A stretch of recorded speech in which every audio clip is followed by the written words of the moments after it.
Hi, Lazaretto. You're here with your hosts, the gentleman. And it's Papa Smoke, and I want to say, this one's for you listeners. That's a nice cracked cold one. We're having a couple here. I think it's needed on a quarantine Monday. Oh, yes.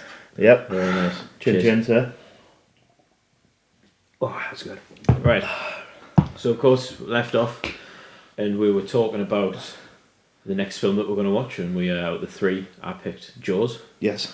Um, And how did you? It was good, wasn't it? I mean, how did you find it? I am glad I watched it. I am glad I've watched that film now. But of course, it goes without saying, anyone that doesn't know that Jaws was his first film. I mean, for you, well, he's like it's his catapult to success in it. It's like he's Well, he did a bunch of shorts and he did a couple of TV. Yeah, he's still what we're looking through. Yeah, there's some stuff on here that I haven't even on. We've been having a little look at his archive. Yeah, of course. I mean, imagine Spielberg is the household name, I guess. Well, that's what we're trying to deliver to you. So we're kind of having a look at some of the films that he's done before, and I think we can definitely say we've seen a lot of them. If anyone that doesn't know, Spielberg is the director of course, many 80s classics like E.T. And Close Encounters of the Third Kind. Indiana Jones, but of course later on in his career he did things like Schindler's List, which epic film. Yes, and then of course Saving Private Ryan as well. I mean, that's one of my all-time favourites. And of course, more notably now, some of the stuff that he does now, his most recent film was Ready Player One, which you had a bit of I think in due time.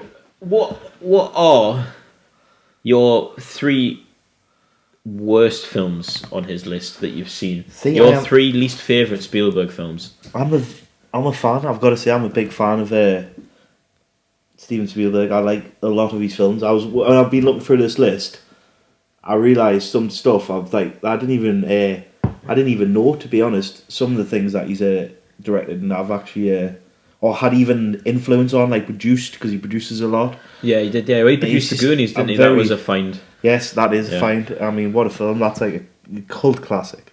Yeah, I mean, The Goonies is my favourite 80s film, without a shadow of a doubt. So for his worst, I mean, Hook? I didn't know he directed the Robin Williams Peter Pan. Yeah. Captain Hook. What did you think of it? Did you like that one? I mean, I do. It's a class. It just... Weirdly, I didn't see it would be in Spielberg. I mean, it is class by its own right. Robin Williams... I mean, what an actor. So yeah, it's definitely... I can't grumble that. He puts in a great performance and it's funny. It's a very different take. And that's also classic in its own right, really. Yeah, but, I get that. But you think that was definitely one of the least stronger ones? Yes. I was this list of... Now, you see, let's be honest, he massively successful in the 80s. And then in the late 90s, turning into the noughties, he's then put in some superb masterpieces. I do feel like he's dwindled. What, and he's recent, in the last 10 years, he started with Tintin, Warhorse, Lincoln, BFG, and of course my least favourite Spielberg film, Ready Player One. Yeah, you don't like That's my least favourite film. And I quite enjoyed it, I'm not going to lie. Yes. But, I mean, we've seen differently on that. I mean, that's the thing. Ready Player One for me, I mean, we'll talk about more when we go through, the film Jaws and what he does right, but it's probably one of his sloppiest pieces of work he's done. And once you take away the spectacle of like all the kind of pop culture references, all the different video game characters, when you take all that away and just look at the bare bones of what that film is, it's quite sloppy, and that's why I don't like it. But true, it was a nostalgia trip more than it was a film. Actually, when you think of it that way, it was a nostalgia trip. But I did enjoy it. Yeah. So. Now, what he's done superbly in previous films, and what I'll talk about later, is that he's done a lot of the way he blocks scenes, like the way a scene is shot, is always very intricate and interesting. Yeah, well, we've seen a lot of that in Jaws, done with the way a picture frame, you would frame a shot inside of a shot. Like a double frame shot, kind of. Yeah, he did. And even there's two scenes I had in mind. So the one is, of course, he's leaving the house talking to his wife, and it follows him, and then the way it ends is they've got... him in the picture frame of the back door for the picketed fence, yes. Mm-hmm. Very nice shot, though. Very very Citizen Kane kind of esque shot. Yeah. And yeah, absolutely superb. But in Ready Player One, he doesn't do that. The blocking in some of the scenes are really terrible. It's quite yeah. It felt like it was more a blockbuster appeal than an art it. film. You know what I mean? And the one that's what he does best. To be well, to be it's within our 100. The reason we watched it is because it's in the 100 total films, 100 most influential films of all time. Jaws is at number 2. Very high on the list. And to be honest, now that I've watched it and we've looked into it, I believe it should be number 2 for most influential. Number 2 for greatest film of all time, definitely not. But for the most influential. It did a lot of that time was very new age. Like a lot of the animatronics on the shark and the underwater filming and stuff like that. And some of the scenes, like the angle from where it's always up above, like underneath, like the view of the shark on the like swimmer or the person that's going to get eaten. Mm-hmm. I mean, that's it's what it tries to say. What it really shows, to be honest, is that Jaws is single-handedly responsible for the blockbuster and for the summertime, the summertime films that come out, and of course the kind of opening a weekend thing. That never was a thing that got measured until Jaws came through, and True. It's because it was at that point in time it made the most money out of any film possible. It was really, really acclaimed when it came out. And a lot of that has to do with the animatronics, and of course, just something never some of the most superb. Obviously, it has aged to what you know of a film. Like when you do, like you say, the story of it is that of just a basic big shark, but it's because we've become numb to that because it's been so overdone. When we've got to think Jaws is because of that, really. And the great thing about the great moments that of the film, numbed out a genre of like scary shark. Mm-hmm. That's it. What it tries to frame now is a lot more complex and a lot more. Gruesome. It's very real fear. Yeah, it's a very natural fear, which makes it quite terrifying. And well, obviously, I've deliberated that I feel my natural fear of getting attacked by a shark, no matter what water I'm in, like Shields Beach or anything like that. I just always think of sharks and eaters. Right. And I think that's partly because I've seen Jaws at such a young age.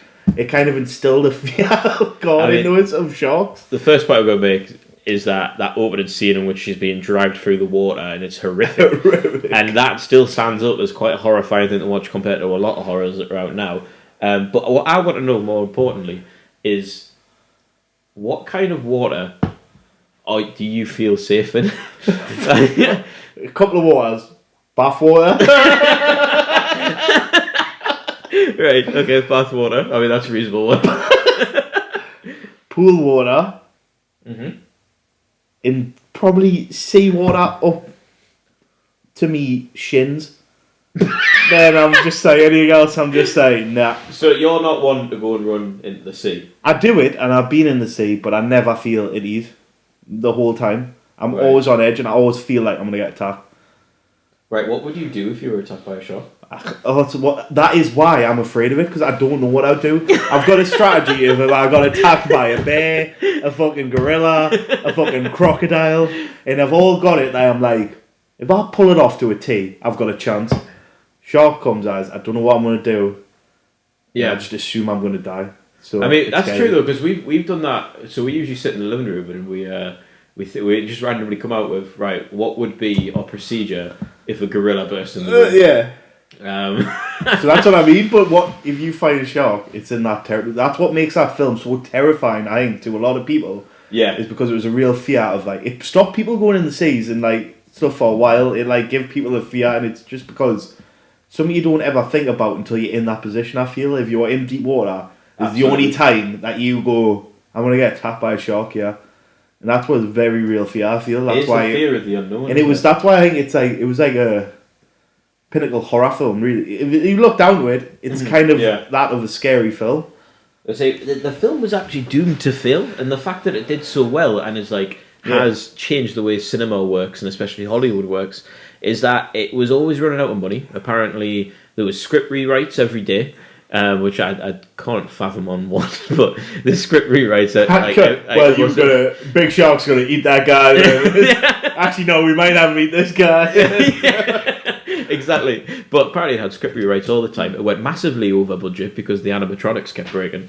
And so, producers had ended up putting in a massive sum of extra money, and it was going to be known as one of the greatest flops ever in cinema for being so overly funded and not make any money. And it did the complete opposite. And that's what's so interesting about it. And what it did is because it's the way it marketed itself. So it marketed already it's based off a book. Yeah. And the cover for the poster is the exact same. It meant to be very similar or influenced by the cover of the book. And the guy that wrote the book had only recently published it. So he was doing his tour press, so there were guys that jumped on the back of that. And it was also very centered around July the 4th, because of course July the 4th is in the film. In the film when the exactly, yeah, it's a summer flick, and it came out at that time, and it did so well that every other studio from then on was like, well, I want a slice of that, and that's why Marvel films come out.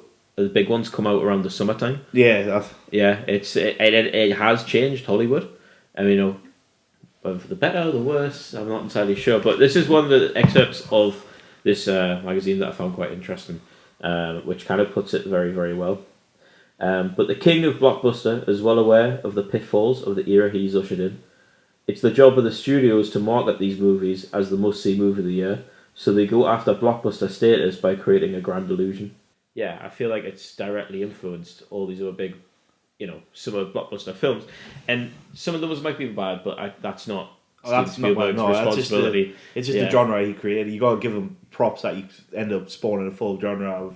Exactly, but what gets made in that time, there's terrible films get made all the time. Yeah, of course. Anyways, I want to say, we posing the question, aren't we? We're saying, is Jaws deserved of this Spielberg's recognition to become a household name? So this catapult that Jaws then created for him, basically into stardom, like you say, such films as Close Encounters of the Third Kind. Yes, exactly. That's his next film.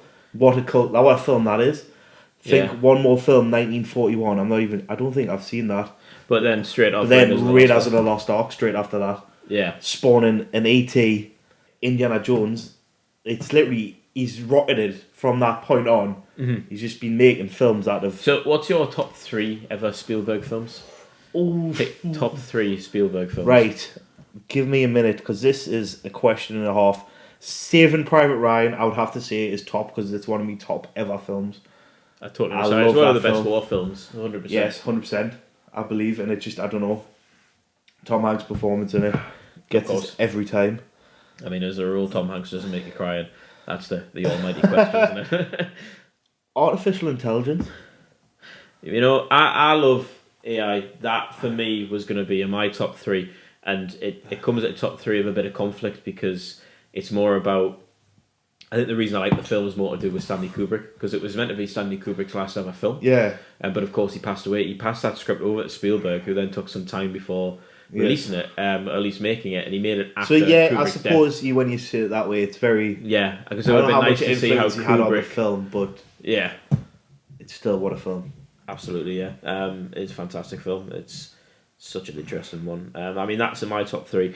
I would go say, to be honest, that Saving Private Ryan, and then possibly the first Jurassic Park. Because because if you see the resemblance between Jurassic Park and Jaws, he did so well with animatronics and Jaws, and of course he's got the knack for that. It's obviously he knows how to work with because of Jaws. He would known the operation and what looked good on camera with such animatronics, even probably better back then. So, what do you think of Jaws then as a film? Where in comparison to these films we're talking about? What did you like about the film? Is there things you didn't like about the film? I do like Jaws. Like I say, I like the suspense. I still find it, like you say, some scenes are very gripping and real, and obviously it's got the right amount of a bit lightheartedness as well. I like the bit where they're on the boat bonding and that's an incredibly shot scene as well. It is. There's a bit of humour to it and a bit of real life. Then it's also all things like a cheesy kind of that kind of film, like you say, typical shark, scared of the big shark. It feels typical to us now because we're watching it so far. Yeah, but you think that is fresh. That's what I mean. That's why it got the credit it did. I believe that is true though. That has it spawned a genre that's kind of nulled that films for us now. Like, Yeah. there'll never be a shark film now that's a great film. It'll Yeah. be a great shark film, but it'll never be a great film. Yeah. Jaws, obviously being the original, has become seen as a great film. Yeah. I think that You know what I mean? It's a very tapped genre now, and because of that, you've got to give him the props that he created something. He created a genre, basically. Yeah, 100%. I mean, so there's a few things I thought were what, because of course it's the first time I've ever watched it, and it's a bit like, as if you watch 2001: A Space Odyssey now and never seen it, you'd find it quite boring in some sense because you've seen so many different films of spaceships. It very much felt like when I was watching this film, I had to keep reminding myself that because I've now seen 101 films that were directly influenced by it. Yeah. You know, certain points come dull. But for me, weirdly enough, is the film felt a bit too long. It is quite a long film, actually. Yeah. To be honest, for a film, but that period of time and of what the film is, like you say, it is just a short movie. Yeah, of course, yeah. So it is a long run time. It does feel a bit, sometimes you're like, come on. Yeah, no, I mean, and the problem with the reason I think that is because the film's kind of almost paced, and like it's almost like two different stories with two different two different films with two different pacing. So the next bit with the boat feels really long. Like there's like two scenes that are exactly the same, and it's the whole shooting the barrel at the shark and catching it, like that. That whole thing. So I do feel that it was a bit too long. Felt like it was in two parts. But of course, the way it's blocked is fantastic. The way it's shot is fantastic. It's a very good looking film. But for me, I actually weirdly enough enjoyed the first third of the film as opposed to the remainder of it, because I was really interested in it because you mentioned it straight off. You said that it would be our hometown. It could be the setting of our hometown because we're in a seaside town and it fits perfectly. And that to me, in the relationship where like the mayor wants the town to keep running because it needs to make money. Business, yeah. And that was interesting. And I got into the whole shark hunting thing, became quite stale. But then, of course, towards the end, suspense was just fantastic in the film. Every bit of suspense worked, and even the best part is he wasn't even using the typical jump scare of a horror, now. Nah, it was just suspense of waiting on it. Exactly. To then see it at some point a glimmer of the shark. And it would literally just float into frame. Yeah. But it was still just an element presence. Yeah, it wasn't jumping into frame, but it was floating into frame. And 100%. So I was thinking when I was watching it, though, because it's so old, what if it got rewrote, right? And I'm trying to think in my head the way the film, like this, the way studios are working at the moment, how it would come across. And I think I came out with an idea. So I would start the film, and maybe this is the Tarantino influence from last night's film, right? But I would set the film while they're on the boat. What? So they're already hunting it? And they've been out on the boat for like days trying to hunt it. And it's similar in the same sense that Reservoir Dogs does. There's these flashback moments of how they've got to this position. And the kind of fear of all this. But then, of course, I thought, what about the cast? How the cast would be very different now. You can see very much it's a very male-predominant cast. Yeah. So the policeman would be a woman straight off. I'm thinking the fisherman should be Japanese. I mean, just saying, it'd be an interesting a Japanese fisherman with like some kind of like secret art of it that no one else understands. What, like samurai sword? Rather than like a crazy fisherman, yeah. And then, but funnily enough, I find the scientist would still be in the film today. He looked like most people we know today. Yeah, to be fair, like a hipster kind of shaggy kind of scientist. To be fair, he had style before he knew he did. He'd be smoking the good stuff as well, I think. He was before his own time. He had a bit of the devil's there, so I feel he had that vibe. Yeah, so what would you rate? What would you rate this film then? I would give it, in our grand scheme of so far, we've rated Uncle Jem's an 8. We've rated Reservoir Dogs an 8. And so this one, what are you thinking? I'm thinking 6 to a 6.5. Or how Wow, really? I was gonna say like a 7. I'm feeling 6.5. Well, yeah, 6.5. Because I don't know, it is good and I respect it for what it's done, but like you say, it's very it does feel long and it's exciting the bits and I love it, but like you say, I've become numb to the genre of it now. So rewatching it now. Mm-hmm. I like it a lot less than the first time I seen it. And yes, of course. Probably the second time I seen it, and the third time I seen it. Yeah, it's a very dulling film now. But still enjoyable and still got to give it props. 100%. It deserves to be number 2 in the 100 most influential films of all time. It wouldn't, in my case, feel like it deserves to be in the top 100 films of all time. No. So now 6.5 with Jaws. Yes, and as always, we're waiting on you've picked 3 films from this list. Now have to pick one of them. Yes. So these are the. I'm excited. I've been thinking about what you've been picking all day. Have you actually? Because now you've seen them. So because now I've got to look through and there's like. I bet there's one. There's going to be one that I'm not going to like. I'm looking forward to like a one I haven't seen. Maybe. Yeah, we didn't notice the first time you were looking. Yeah, I feel you. Okay, so our first film is Mean Streets. Mean Streets. Martin Scorsese's first feature film into the mainstream. So similar how we've watched Reservoir Dogs. Yes. And how we watched Spielberg's Jaws, this would be his, coming to fame. Right. Okay. So I have never seen that, so that's already, never that. That's already piqued my interest. Yeah. Okay. Number 2 would be The Searchers. Searchers, which is a 1950s western, but it revolutionised the way Native Americans were portrayed. Fantastic film. I have seen that, and it's very good. Okay. And then finally, at number 3 is the original Blade Runner. Oh, you always had to kill that one back at it. I mean, that you've just sealed that. I'm watching Blade Runner now. I want to say 2 of them. I mean, you just made that decision very easy for us. That's fair. So, tomorrow's episode's going to be Blade Runner 1 and then the follow-on Blade Runner. With of course. Which one is better? Comparisons between the both, what you like. Exactly, yeah. It's gonna be fun. It's gonna be interesting. Again, guys, let us know if you've liked what you heard, if you agree, disagree, if you love Jaws, hate Jaws, let us know. And of course, if there's been any films we've mentioned that you feel like we should be watching, let us know. We'll also consider that. Definitely. It's been, this is Hi Lazaretto. The gentleman. And I'm Papa Smoke, and see ya!